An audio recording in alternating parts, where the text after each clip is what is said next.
Hello everybody. Today I'm going to show you how to assign recording inputs to tracks in Cohler Classical. So first I'm going to load up a template. Let's do an 8-track template. So I'll load up this 8-track chamber orchestra. Okay. Now if I open up the track group, you can see I've got 8 tracks plus a live mix. Now, by default, these templates are assigned channels 1 through 8 to your 8 tracks. So if you just hook your microphones up in that order, so in this case the order is main left, main right, solo right, winds left, winds right, room left, room right. If you hook them up in that order, you don't have to assign anything. But occasionally we're going to need to assign these things. Now the standard Reaper way of doing it, you can do it either here in the track control panel or you can do it here in the mixer control panel, either place. In the mixer you can see here, if we open up, first of all we'd have to open up to the microphone level. So if I open up these groups, we can see the 8 mics. And you'll see it says front left, front right, input 3, input 4, input 5, 6, 7, 8. So the ones that don't have names, they just say input and a number, means that I don't have an actual device attached. Front left, front right is the name of a device I have attached. And if I click on any of those arrows, it shows me what I've got attached. So I've got a device called front left and front right attached.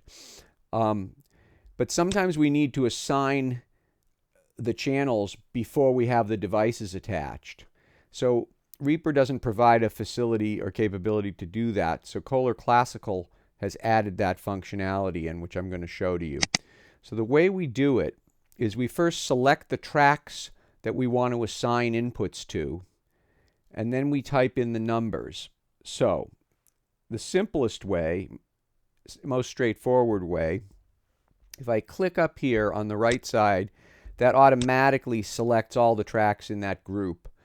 It also includes the live mix, and normally you don't want to assign to live mix. So one thing you could do is deselect live mix at that point by command clicking on that track. So now I've got the 8 actual microphone lines selected.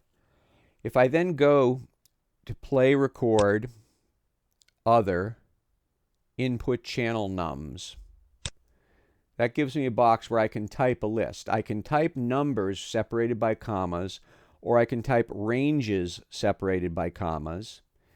And if I put a star as my last one, it keeps repeating what I've entered until it fills those tracks. If I put a hyphen as the last entry, it leaves those tracks blank. So, for example, let's say I wanted to assign input channels 1 through 4 to tracks 1 through 4, and then nothing to tracks 5, 6, 7, 8. I would type 1-4, comma, and then just a hyphen. And that'll do it. So if I do that, let's watch what happens. Okay. Now if I go look at the, in the mixer, it's easy to see. So you got front left, front right, input 3, input 4, and then you see here it says no input, no input, no input, no input. Okay. Let's say instead I wanted to assign 1, 2, 3, 4 and then 1, 2, 3, 4 again. I could do that by coming up here, clicking this, again, deselect live mix that we don't want to assign to, execute this set input channels numbers command, do 1 to 4, comma, star. That will assign 1, 2, 3, 4, and then 1, 2, 3, 4 to tracks 5, 6, 7, 8 in the group. So if I click OK now if I go look at the mixer, you'll see front left 3, 4, front left, left right 3, 4. Same thing twice. Let's say I only have 2 microphones, and I want to assign the channels as 1, 2, 1, 2, 1, 2, 1, 2. I could do that by typing 1, comma 2, comma star. It's going to keep repeating 1, 2 until it fills the whole thing. Click OK. Now if I go look, you'll see it's front, right, front, left, right, left, right, left, right. I can also just type numbers. Let's say for some reason I got the tracks all mixed up and I needed to assign it in reverse order. I could go 8, 7, 6, 5, 4, 3, 2, 1. Like that. Click OK. Go look. So now you've got channel 8, 7, 5, 6, 5, 4, 3, front, right, front, left.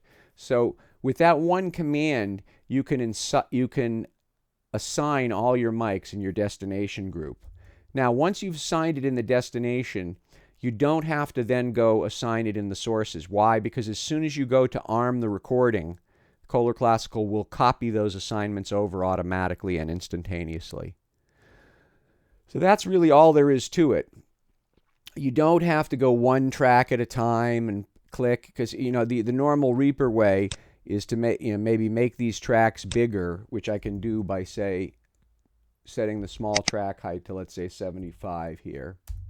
Okay, now they're bigger. Now I can see the input on each one. Then you can click them one at a time.